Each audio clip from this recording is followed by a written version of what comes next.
Well, speaking of Matt Ryan, let's talk about it. Let's talk about tonight's game. Falcons host the Rams tonight. Pregame with Mike and Bo does kick off at 6 o'clock. Kickoff is 8:15. Apparently, Phillip Rivers might not be the only quarterback coming back to the NFL, but in a much different way. Yeah. Matt Ryan is allegedly considering a move to the Atlanta Falcons front office, according to Jay Glazer. What kind of role, Mike, would Matt Ryan fill? I think, and I got this question a bunch of times because I tweeted out yesterday I felt really good about Matt Ryan being involved in this organization. And I think, and I said this to Randy before any of this news popped out, I need something to happen that gives the Falcons a linear approach from the top down. We have pieces that are really good pieces but don't fit with one another, and it's frustrating to watch. And I mentioned when I was working with Randy, I was like, Chris Lindstrom's going to go to his 4th straight Pro Bowl. Chris Lindstrom can't really block short yardage, and he's not really good with a pocket quarterback. You kind of have to be a mobile quarterback. You have to be a wide zone guy. Chris Lindstrom's really good at wide zone and really good on the move. He's really athletic, but he doesn't need to protect a quarterback that's going to sit in the pocket 40 times a game. That's not what he does. And he's going to go to the Pro Bowl, and he's, I think, right now the highest paid right guard in the NFL. So it's just there's some mismatched pieces. You know what I mean? There's things that don't go together. It's a run-first scheme with a tight end that doesn't love blocking on the line of scrimmage. And so anything that I feel like could kind of lend itself to the Falcons organization to bring a linear approach from the top down, to say, this is our vision. I'm not going anywhere. I'm not going to be hired off. I'm not going to be fired. If there's one person that can just be in this organization for the rest of his life and understand what the vision is from the top down, I think that Matt Ryan's that guy. I absolutely agree. And that's such a great point you make, because you have brought up, and I think you're spot on, you've brought up, and we've talked about so much about this team not being able to always, and for most of the season, seems like marry the passing offense and the run offense. And a guy like Matt Ryan, like you said, would be able to help you do that. Would be able to help you say, okay, we need to do this type of thing and this, that, and the third to make sure these two offenses and these two type of styles can actually mesh and work off of each other. You can do things to play off each other, because that's been the thing that we haven't really seen a bunch of this season. Yeah, and I think what it goes back to, and kind of what my point is, Allie, is that you're going to have, let's just say you cleaned house this offseason. Let's just say you went in there and you say, you know what, man, if I'm Arthur Blank, I'm getting rid of everybody. So, but now what you have is you have guys that were drafted under Arthur Smith, like Bijan Robinson. You have a guard like Chris Lindstrom, who you're going to look, if you're a new coach, and go, oh, he's a Pro Bowler. But it might not necessarily match up with what you want to do. You're going to look at Drake London. We're going to give him a massive extension. Is he the kind of piece that you want to feature in your offense? I can't imagine that he's not, but does he get that type of money that lends itself to being a part of this team for the next 10 years? I just think that there has to be that vision from the top down of lining everything up, because that's what happens when you have coaching turnovers, when you fire GMs, and when you go out of your way and you get a new coach every 2 or 3 years. All of a sudden, there becomes this staggered approach where this guy wants to do it this way, and this guy wants to do it this way, and this GM wants to draft this guy, and this scouting coordinator likes these kind of players.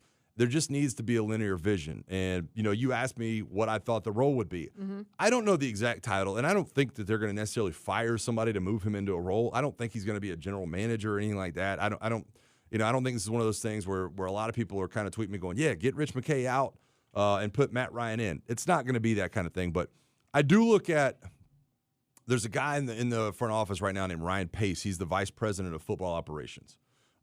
There's also a support staff member named Steve Scarnecchia, who is the chief of staff for coaching operations. Mm-hmm. I do think Matt fits like right in the middle of those two, right? Where he can kind of, not chief of staff for coaching operations, but a coaching liaison in a number of ways. Can do some scouting stuff if necessary. I mentioned earlier, I would have Matt Ryan, if Raheem were retained and they were like, hey, you need to go get a new offensive coordinator, Matt Ryan would be in those meetings. Without question. Right. I want to know what the approach is going to be. I want to know what you plan on doing with Michael Penix. I want to know what you plan on, what your run game is going to be. I want to know what personnel you think you need. Because Matt Ryan, as much as you look at him and go, well, he's never coached or that's fine.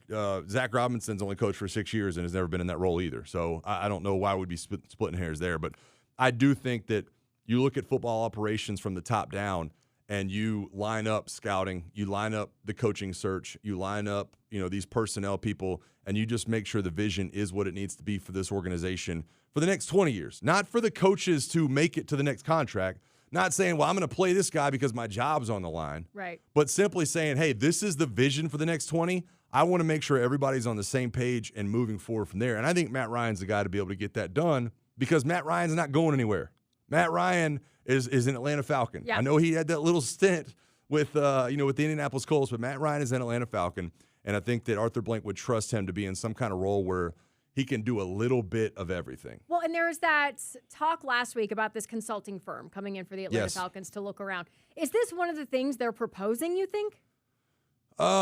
Probably not. Probably not yet. I would be curious to know which direction that firm kind of worked in.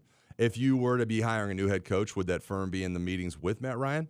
Would Matt Ryan interview with that search firm? Mm-hmm. Would that search, I think it's Sportology is the name of it. Mm-hmm. Would Sportology have to talk to Matt Ryan first, with some of the decisions they thought were in there? Or would they simply, Sportology, talk to him and trust him to implement some of the stuff alongside Rich or Greg Beatles and some of the other people inside the front office?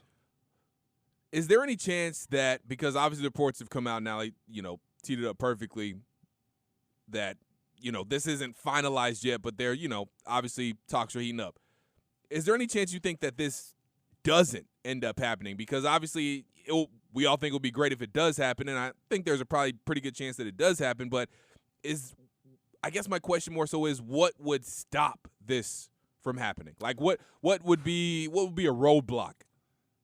The only thing I can think that would stop it from happening is if CBS was talking money with Matt and wanted Matt to be in the booth long term. Because right now he's not in a booth, and he did some booth work over the Christmas holiday and sounded phenomenal. Yeah. I thought he was great. I thought that he could easily be, the B crew up next to a Tony Romo. But you'll appreciate this. I said this last year when all this stuff came out about Kirk Cousins and where he'd be traded to and where he would land. And I said the entire time, it's like Kirk Cousins not going to be traded. Right. You need a backup here, which he absolutely did. His kids live here. His wife's from here. He has a no-trade clause in his contract. I feel the same way about Matt Ryan. Matt Ryan's kids are not much older than Kirk Cousins. Matt Ryan is getting on an airplane every single weekend and flying to CBS and all these other places to do this work.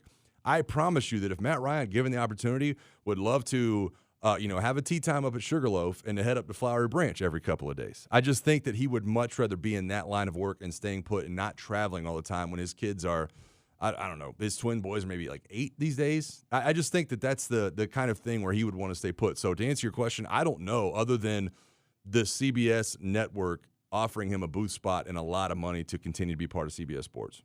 I think it was you that said there's something beautiful about normal. Yes. And I think that could parlay into this. Yes. It's the Office. I just want to see what his business card would say. Yeah. I just want to see what that title is. Director of Falcons. And if... That's all. Director of Falcons Linear Vision. Matt Ryan, Falcons. I don't know. If this doesn't happen, this is going to be the new, should have hired Bill Belichick. Yeah. I don't know. Should have hired Matt Ryan. Maybe if they didn't hire Matt and it didn't work out like Dylan was asking about, maybe it's just simply Matt going, now's not the time. I'll see you in 2 years. Okay. You know what I mean? Once things have kind of calmed down, we'll see what happens. The only thing, and I hate to bring this up, but I just thought it was kind of funny. If the Falcons do hire Matt Ryan, I mean, I just hope that fans aren't hope to be like, time to get Matt Ryan out of here. Bro. We can't. No! We just can't have it happen. Do that. All right, we can't do that. We can't do that. No. When we hire Matt Ryan, just got to remember what y'all said when he was playing and how much y'all miss him now. Just remember that feeling. Him get blamed for every personnel decision. Right, exactly. No. Bro, that's what I'm saying, That dog. third-round draft pick y'all wasted on that kid, man. Right. Matt Ryan vouched for that young QB. Now He's he's thinking about punts. this himself, too. He's like, I don't know if I want this. I'm still in good standing with these people. I don't know if I want to run it back. I might be kicked out of town.